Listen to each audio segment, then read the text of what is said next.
ஹரே கிருஷ்ணா. பகவான் எடுத்த மிகவும் ஒரு சுந்தரமான ஒரு ரூபம் பகவான் தன்வந்திரியின் ரூபம். அந்த தன்வந்திரி அவதாரத்திலிருந்து நம்ம என்ன பாடங்கள் கற்றுக்கொள்ளலாம் அப்படிங்கிறத நம்ம பார்க்கலாம். ஸோ தன்வந்திரி பகவான் பார்க்கடலில் இருந்து அவர் தோன்றுறாரு. வரும்போதே கையில் அமிர்த கலசத்தோடு வர்றாரு. ஸோ அந்த தன்வந்திரி பகவானுக்கு சுமுக அப்படின்னு சொல்லி ஒரு பேர் விஷ்ணு சகஸ்ரநாமத்தில் சொல்லப்பட்டிருக்கு. அப்படின்னா அழகான முகத்தை கொண்டவர்னு அர்த்தம். அவருடைய முகம் எந்த அளவுக்கு அழகாக இருந்தது அப்படின்னு சொன்னால், அமுதை பொழியக்கூடிய சந்திரன் அப்படின்னு சொல்லுவோம்.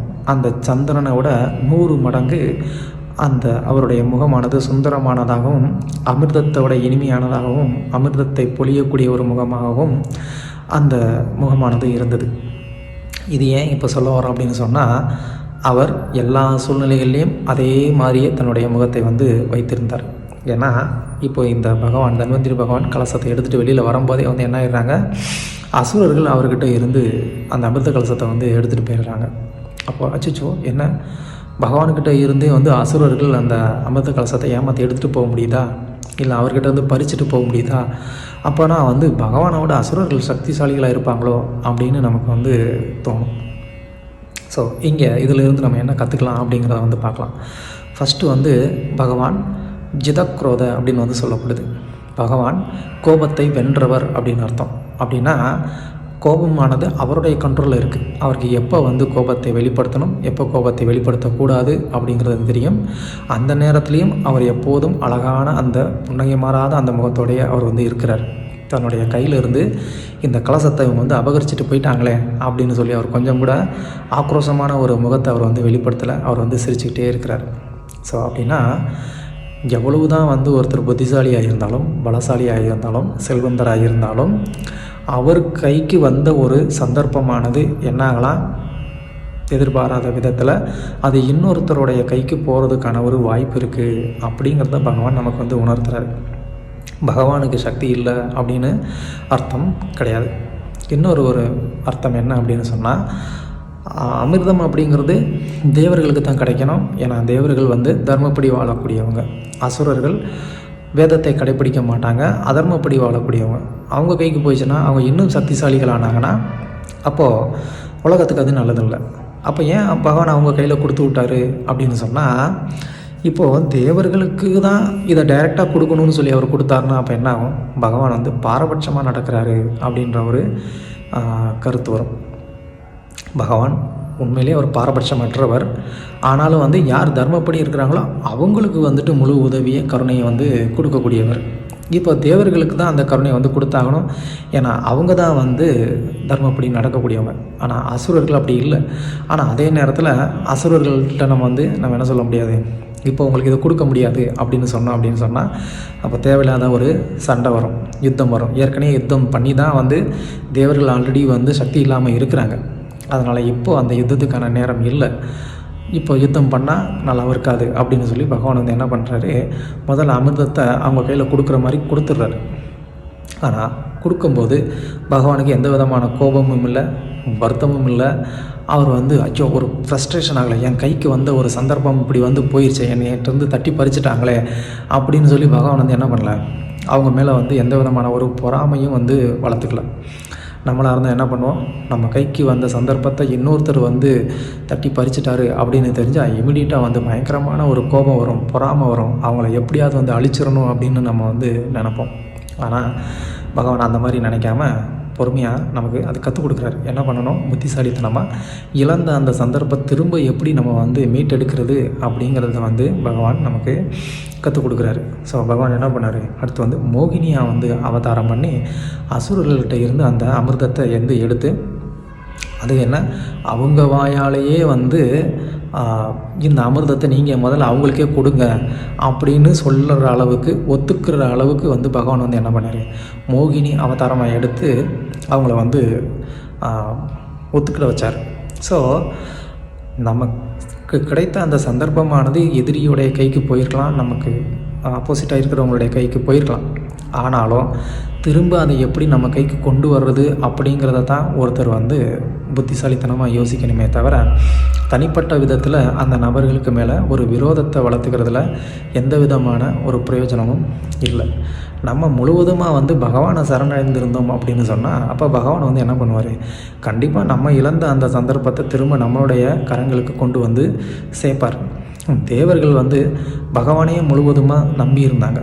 தன்வந்திரி பகவானுடைய கரங்களில் இருந்து அந்த அமிர்த கலசம் போயிருந்தால் கூட அப்போவும் அவங்க பகவானை நம்பி தான் இருந்தாங்க. என்னையா அது விஷ்ணுவை நம்பி இருந்தோம், இப்படி நல்ல என்ன சொல்லுவாங்க, வெண்ணெய் திரண்டு வர நேரத்தில் பானையை உடைச்ச மாதிரி அமிர்தத்துக்காக தான் கடலை கடைஞ்சோம். அமிர்தம் வர்ற நேரத்தில் என்ன பண்ணிட்டாரு, அமிர்தத்தை கொண்டு கரெக்டாக அசுரர்கள் கையில் கொடுத்துட்டு போயிட்டாரு. இவரை நம்பினதுக்கு எவ்வளவு வேலை பண்ணியிருக்கு, மந்திரமலையை பேர்த்து எடுத்து கொண்டு எவ்வளோ பெரிய கடலை கடைஞ்சி இப்படி கடைசியில் வெண்ணெய் கைக்கு வர நேரத்தில் பானையை உடைச்சி விட்டாரு அப்படின்ற மாதிரி அசுரர்களும் தேவர்களும் என்ன பண்ணலை, விஷ்ணு மேலே கோபப்படலை, நம்பிக்கையை இழக்கலை. அவங்களுக்கு பொறுமையாக இருக்கிறாங்க, பகவானுக்கு மேலே நம்பிக்கையோடு இருக்கிறாங்க. கண்டிப்பாக பகவான் ஒரு நல்லதை பண்ணுவார் அப்படின்னு சொல்லி அவங்க வெயிட் பண்ணுறாங்க. அப்போ பகவான் என்ன பண்ணுறாரு, திரும்ப மோகினி அவதாரமாக எடுக்கிறார். மோகினி அவதாரத்தை எடுத்ததுனால என்னாச்சு, அந்த அசுரர்கள் எல்லாம் மோகினியை பார்த்து மயங்கி என்ன பண்ணிட்டாங்க, அவங்க மோகினிக்கிட்ட அந்த அமிர்தத்தை டிஸ்ட்ரிபியூட் பண்ணுற வேலையை அவங்கக்கிட்ட கொடுத்துட்டாங்க. அப்போ பகவான் மோகினியாக வந்திருக்கிறாரு. அவருக்கு தெரியும் யாருக்கு ஃபஸ்ட்டு கொடுக்கணும் அப்படின்னு சொல்லி.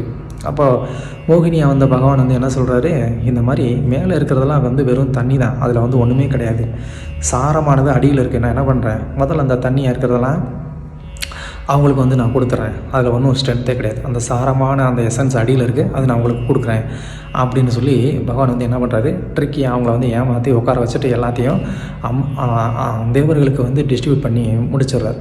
ஸோ அதனால் பகவான் இங்கே என்ன பண்ணுறாரு அப்படின்னு சொன்னால், நமக்கு கிடைக்கக்கூடிய ஒரு சந்தர்ப்பம் கிடைக்காம போனாலும் அதனால் நம்ம விரக்தி அடையக்கூடாது. நம்ம பொறுமையாக இருந்து என்ன பண்ணணும், அந்த சந்தர்ப்பத்தை எதிர்பார்த்து காத்திருக்கணும். திரும்ப அதுக்கான ஒரு வாய்ப்பு ஏற்படுத்தணும். நாம் அதை எப்படி ஏற்படுத்த முடியுங்கிறத நம்ம புத்திசாலித்தனமாக யோசிக்கணுமே தவிர விரக்தி அடைகிறதுனாலையோ பகவானை திட்டுறதுனாலையோ நமக்கு எந்த ஒரு நன்மையும் ஏற்பட போகிறதில்ல. அதுக்கு பதிலாக நம்ம பகவானுக்கிட்ட சரணடைந்து பகவான்கிட்ட தஞ்சமடைந்து அவருடைய கருணையை நம்ம எதிர்பார்த்து நம்ம காத்திருந்தோம் அப்படின்னு சொன்னால் பகவான் என்ன பண்ணுவார், இப்போ பார்த்தோம்னா அமிர்த கலசம் அசுரர்களுடைய கைக்கு போயிருச்சு, அவங்களே எடுத்துகிட்டு போயிட்டாங்க. இப்போ திரும்ப அது தேவர்களுக்கு கிடைக்குமா அப்படின்ற ஒரு நம்பிக்கை எங்கே இருந்தால் அது வர்றதுக்கு வாய்ப்பு இருக்கா? ஆனால் பகவான் என்ன பண்ணுறாரு, அந்த சூழ்நிலையில் இருந்து கூட அந்த அமிர்தத்தை திரும்ப தேவர்களுக்கு கொண்டு வர்றதுக்கு அவர்னால் முடியும்.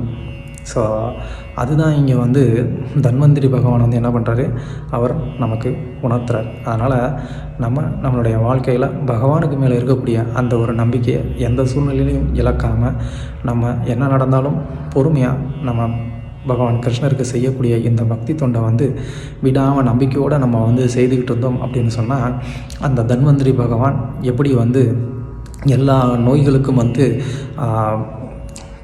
எல்லா நோய்களையும் குணப்படுத்தக்கூடிய ஒரு நபராக இருக்கிறாரோ, அவர் நோய்களை மட்டும் குணப்படுத்தக்கூடிய நபர் இல்லை, எல்லா பிரச்சனைகளையுமே குணப்படுத்தக்கூடிய ஒரு நபர், எல்லா பிரச்சனைகளையும் தீர்க்கக்கூடிய ஒரு நபர். எந்தெந்த நோய்க்கு எப்படி மருந்து கொடுக்கணும், என்ன மருந்து கொடுக்கணுங்கிறது தன்வந்திரி பகவானுக்கு தெரியும்.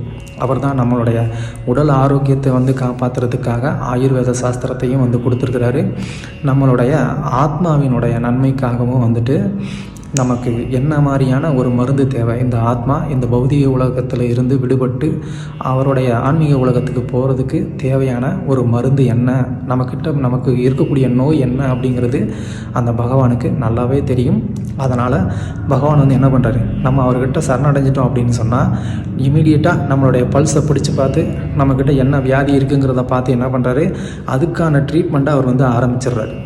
ஸோ நம்ம என்ன தெரிஞ்சுக்கணும், நமக்கு இப்போ நடந்துக்கிட்டு இருக்கிறது பகவான் நமக்கு கொடுக்கக்கூடிய ஒரு ட்ரீட்மெண்ட் அப்படின்னு ஒருத்தரும் தன்னுடைய வாழ்க்கையில் நடக்கக்கூடிய ஒரு விஷயங்களையும் அந்த மாதிரி நம்ம புரிஞ்சுக்கிட்டோம் அப்படின்னு சொன்னால், புரிஞ்சுக்கிட்டு பகவானுக்கு மேலே நம்பிக்கையோடு நம்ம பக்தியை செய்தோம் அப்படின்னு சொன்னால் அந்த தன்வந்திரி பகவான் என்ன பண்ணுறாரு, நம்மளுடைய நாடியை பிடிச்சி பார்த்து அதுக்கான ஒரு ட்ரீட்மெண்ட் என்ன பண்ணணுமோ அந்த ட்ரீட்மெண்ட்டை பண்ணி நம்மளை அந்த நோயிலிருந்து விடுவிச்சு நமக்கு அவருடைய ஆன்மீக உலகத்தையே பரிசாக கொடுக்குறாரு. இந்த மாதிரியான ஒரு உயர்ந்த ஒரு டாக்டர் எங்கேயாவது இருப்பாங்களா? நம்ம வந்து டாக்டர்கிட்ட போனோம்னா அவங்க என்ன பண்ணுவாங்க, நம்ம நோயை பார்த்து நமக்கு வந்து சிகிச்சை பண்ணுவாங்க. ஆனால் நம்ம என்ன பண்ணணும், அவங்களுக்கு நம்ம வந்து பே பண்ணிட்டு வரணும், அவங்க கேட்கக்கூடிய பணத்தை கொடுத்துட்டு வரணும். ஆனால் பகவான் இங்கே வந்து நமக்கு என்ன பண்ணுறாரு, நம்ம அவர்கிட்ட போய் சரணடைந்து எனக்கு இந்த மாதிரி வந்து ஒரு பிரச்சனை இருக்குது அப்படின்னு நம்ம சொன்னோம்னா நம்ம பிரச்சனைகள்லாம் வந்து தீர்க்குறாரு. நம்ம பிரச்சனைகள்லாம் தீர்த்ததுக்கு அப்புறமா அதுக்கு பரிசு அவரே கொடுக்குறாரு. இந்த மாதிரி யாராவது ஒருத்தர் இருப்பாங்களா? நமக்கு போய் நம்ம பிரச்சனையை சொல்லி பிரச்சனையும் தீர்த்து வச்சு நமக்கு காசும் யாராவது கொடுப்பாங்களா? யாரும் பண்ண மாட்டாங்க. ஆனால் பகவான் என்ன பண்ணுறாரு, நம்மளுடைய பிரச்சனையெல்லாம் வந்து தீர்த்து அதுக்கும் மேலே நமக்கு பரிசாக அந்த ஆன்மீக உலகத்தையே நமக்கு வந்து கொடுக்கறதுக்கு ரெடியாக இருக்கிறார். நம்ம பண்ண வேண்டியதெல்லாம் என்ன, பகவான்கிட்ட சரணடையணும். அதை செய்தோம் அப்படின்னு சொன்னால் கண்டிப்பாக பகவான் நமக்கான ட்ரீட்மெண்ட்டை வந்து பண்ணி அதுக்கு கிஃப்டாக அவரையே வந்து கொடுக்குறாரு, அவருடைய லோகத்தையே வந்து கொடுக்குறாரு. ஹரே கிருஷ்ணா.